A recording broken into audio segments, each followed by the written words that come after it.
Good morning student. मैं Ramesh Kumar, geography lecturer, SMD Vidya Mandir की online क्लासों में आप सभी का हार्दिक अभिनंदन करता हूं। आज हम 12th क्लास जियोग्राफी के अध्याय 8 प्राथमिक व्यवसाय का अध्ययन करेंगे। इस अध्याय के पहले बिंदु आखेट का हम पहले वाले वीडियो में अध्ययन कर चुके हैं। आज के इस वीडियो में हम जो प्राथमिक व्यवसाय है, दूसरा प्राथमिक व्यवसाय है संग्रहण, उसके बारे में चर्चा करेंगे। संग्रहण का शाब्दिक अर्थ होता है इकट्ठा करना। यह प्राथमिक व्यवसाय की परिभाषा है जो हम पहले पढ़ चुके हैं। अब संग्रहण जानते हैं। संग्रहण क्या होता है? संग्रहण का तात्पर्य होता है वस्तुओं को इकट्ठा करना। संग्रहण जो कार्य है यह भी मानव द्वारा प्राचीन समय से किया जा रहा है। तो संग्रहण कार्य की प्रथम विशेषता यही होगी कि खाद्य जो संग्रहण है, खाद्य संग्रहण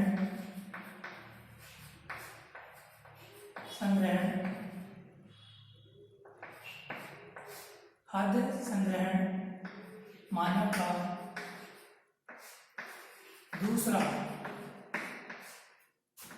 प्राचीन व न्यूनतम या प्राचीन व निम्न क्रम का व्यवसाय है।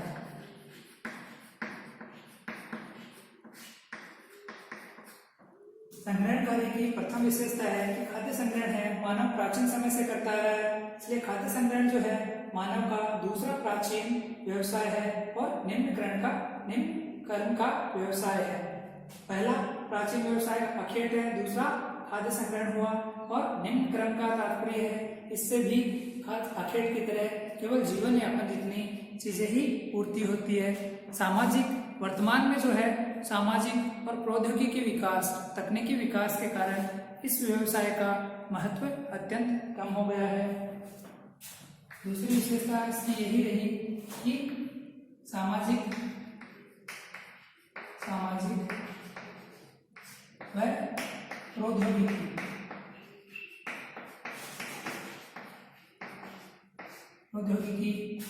विकास के साथ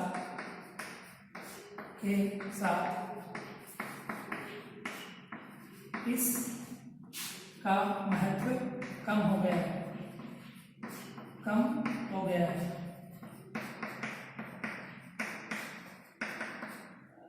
वर्तमान में इसका महत्व कम हो गया है। बहुत ही कम लोग इस संग्रहण के कार्य में संलग्न है, किंतु प्राचीन काल से ही मानव अपनी रोजी रोटी, कपड़ा, मकान जैसी बहुत सारी वस्तुएं, बहुत सारी आवश्यकताएं हैं, इनका जीवन यापन के लिए संग्रहण के माध्यम से ही इन सभी की पूर्ति करता आया है।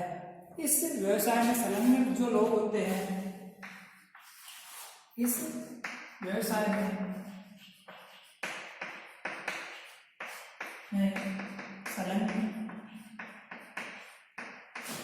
संलग्न व्यक्ति या समुदाय जंगलों से या वनों से कंद, मूल, फल, पत्तियां जैसी उपयोगी वस्तुएं संग्रहित करता है। पत्तियां संग्रहित करता है।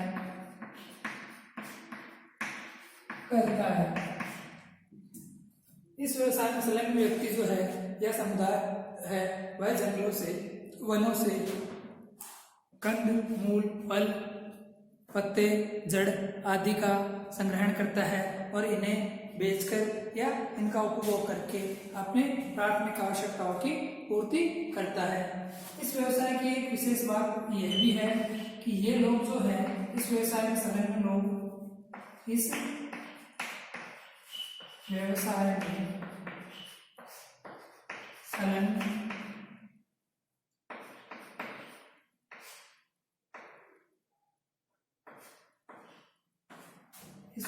में संलग्न व्यक्ति कृषि कार्य नहीं करते।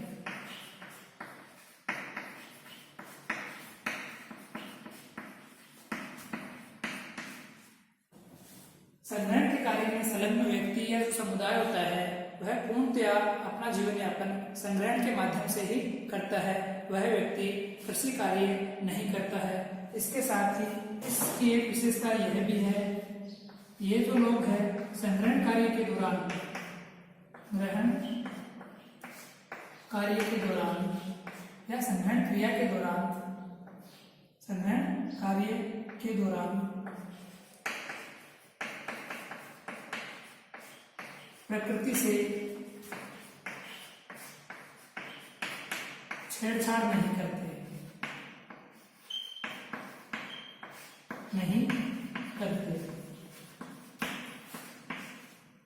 संग्रहण कार्य में संलग्न लोग जो है वह प्रकृति के साथ किसी भी प्रकार की छेड़छाड़ नहीं करते हैं। प्रकृति से छेड़छाड़ से तात्पर्य है यह प्रकृति से जिन भी पेड़ पौधों की पत्तियां, कंदमूल, फल जो भी इकट्ठा करते हैं वह उन पेड़ पौधों को बिना कोई नुकसान पहुंचाए प्राप्त करते हैं, बिना उन्हें नष्ट किए प्राप्त करते हैं। और इसके अलावा यह न्यूनतम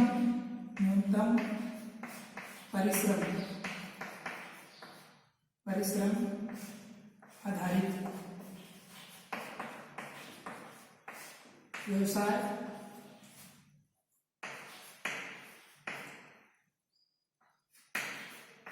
माना जाता है।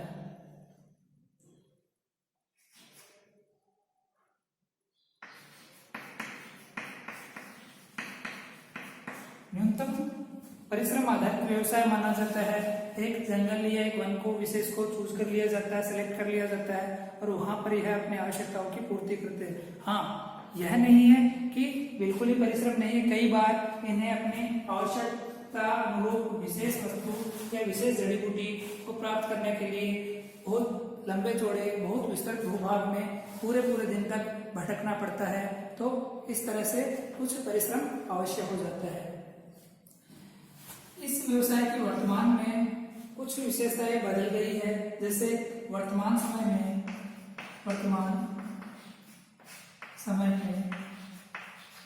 विश्व के विभिन्न भागों में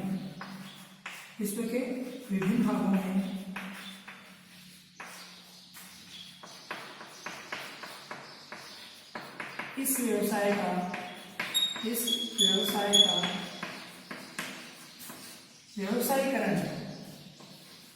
व्यवसायीकरण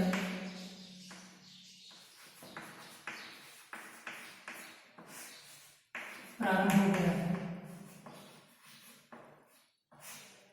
व्यवसायीकरण प्रारंभ हो गया है, अर्थात पहले केवल यह व्यवसाय जीवन यापन के लिए किया जाता था, किंतु आज यह व्यवसाय का विस्तृत व्यवसाय का रूप लेना प्रारंभ कर दिया है। और विस्तृत व्यवसायीकरण में ये लोग क्या करते हैं, कीमती जड़ी बूटियां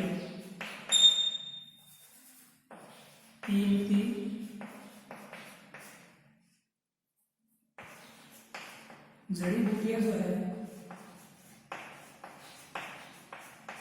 इनका संग्रह करते हैं। कीमती जो जड़ी बूटियां है, उन कीमती जड़ी बूटियां, पौधों की जो छाल होती है, कीमती जड़ी बूटियां, कीमती पौधों की छाल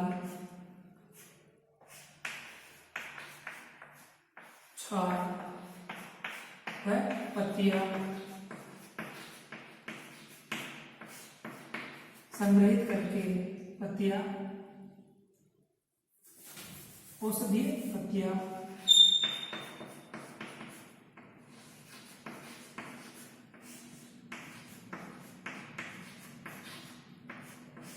इकट्ठी करते हैं, संग्रहित करते हैं और उन्हें औषधि निर्माण विभाग या औषधि निर्माण करने वाली बड़ी फैक्ट्रियां, कंपनियों को भेज देते हैं।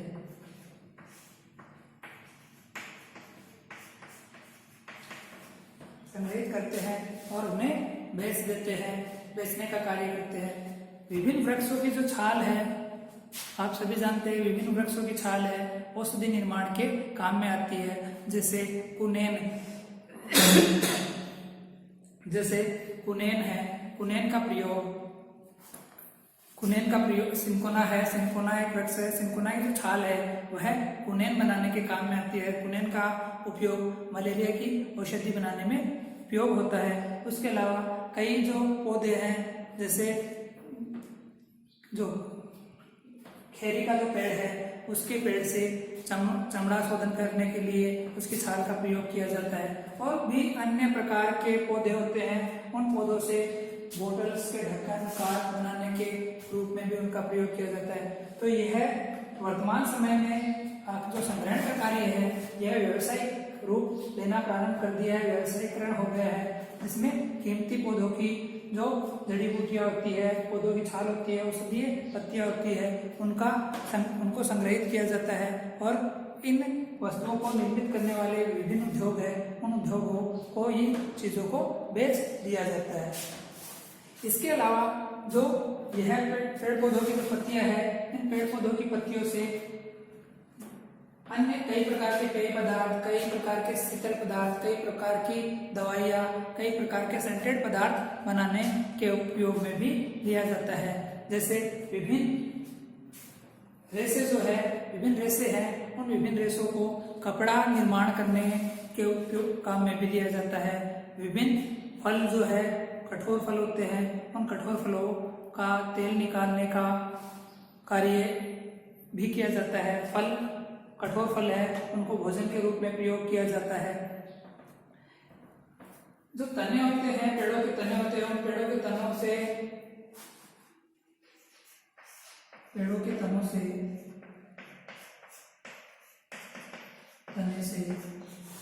दूध निकालकर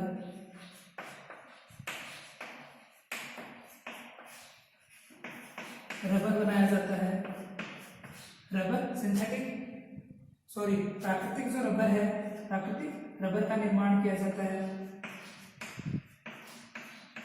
इसके अलावा कुछ नशीले पेय, कुछ शीतल पेय है, वह भी इनकी मदद से उत्पन्न किए जाते हैं। विश्व स्तर पर वर्तमान समय में भी खाद्य संग्रहण कार्य का कोई विशेष आर्थिक महत्व नहीं है, किंतु इन वस्तुओं का व्यवसायीकरण होने के कारण, इनकी औषधीय उपलब्धियों के कारण इनका कुछ महत्व बढ़ा है। इन क्रियाओं के द्वारा प्राप्त उत्पाद विश्व व्यापार में प्रतिस्पर्धा नहीं कर सकते। विश्व व्यापार में प्रतिस्पर्धा नहीं करने का रीजन ये है कि इनका आर्थिक महत्व जो है वह अन्य आर्थिक व्यवसाय, अन्य जो व्यवसाय है उनके मुकाबले कम है। तो यह कह सकते हैं कि यह विश्व में आर्थिक प्रतिस्पर्धा नहीं कर सकते।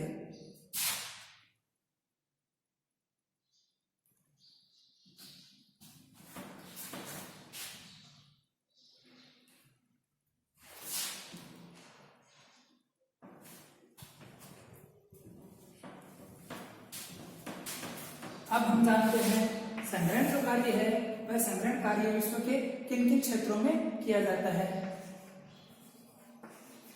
विश्व में संग्रहण के क्षेत्र किन किन क्षेत्रों में संग्रहण कार्य के माध्यम से जीवन यापन किया जा रहा है, वह है मलाया प्रायद्वीप में सेमांग, पहला है मलाया प्रायद्वीप में सेमांग व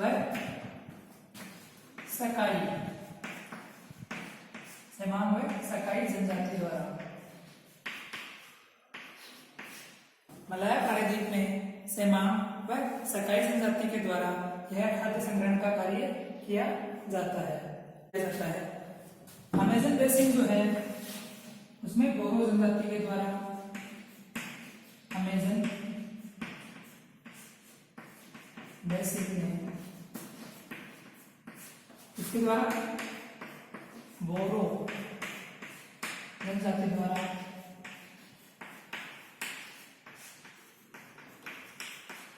अमेज़न बेसिन में बोरो जनजाति के द्वारा यह संग्रहण का कार्य किया जाता है। इसके अलावा जो कालाहारी मरुस्थल है, कालाहारी मरुस्थल में कौन सी जनजाति रहती है? कालाहारी मरुस्थल में बुशमैन जनजाति द्वारा, इसके द्वारा बुशमैन जनजाति द्वारा।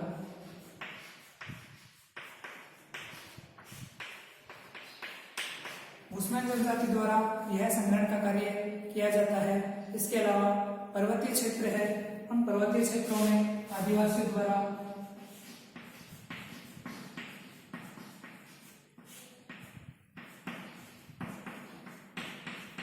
पर्वतीय क्षेत्रों में आदिवासी जनजातियों द्वारा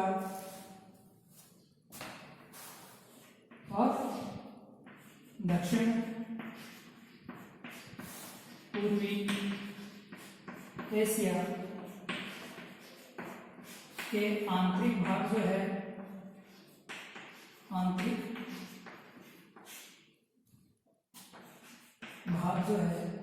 भाग में यह संग्रहण का कार्य वर्तमान में भी किया जाता है।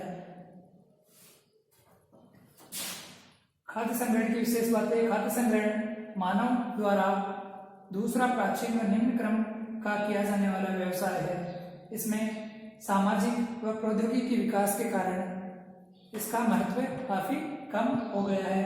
इस व्यवसाय में संलग्न व्यक्ति या समुदाय जो है वह वनों से कंद मूल फल बेरी नट आदि का संग्रहण करता है और जीवन यापन करता है।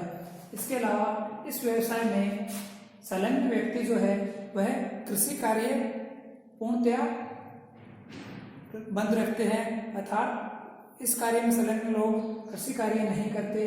यह एक न्यूनतम परिश्रम आधारित उद्योग या व्यवसाय है। वर्तमान समय में विश्व के विभिन्न भागों में इस संग्रहण कार्य का व्यवसायीकरण हो गया है और व्यवसायीकरण होने के कारण इस उद्योग में कीमती जड़ी बूटियां, पौधों की छाल, औषधीय पत्तियों का संग्रहण किया जाता है और उनसे विभिन्न प्रकार के पेय पदार्थ, दवाइयाँ, रबर और अन्य उत्पाद बनाए जाते हैं और उन्हें बेचे जाते हैं। इससे इनके महत्व में थोड़ी वृद्धि जरूर हुई है। विश्व में संग्रहण के प्रमुख क्षेत्र है मलाया जो प्रदेश है, मलाया प्रायद्वीप है, वहाँ पर सेमान और सकाई जनजातियां हैं, उनके माध्यम से यह कार्य किया जाता है। अमेजन बेसिन है, वहाँ पर बोरो जनजाति है जो संग्रहण का कार्य करती है। कालाहारी मरुस्थल है, वहाँ पर बुशमैन जनजाति के द्वारा आज भी यह कार्य किया जाता है। जबकि पर्वतीय प्रदेशों में और दक्षिण पूर्वी एशिया के आंतरिक भागों में अन्य जो जनजातियां निवास करती है वह आदिवासी जनजातियां इस संग्रहण कार्य में आज भी संलग्न है, आज भी लीन है। तो आज के इस वीडियो में बस इतना ही। धन्यवाद। मिलते हैं अगली वीडियो अगली क्लास में।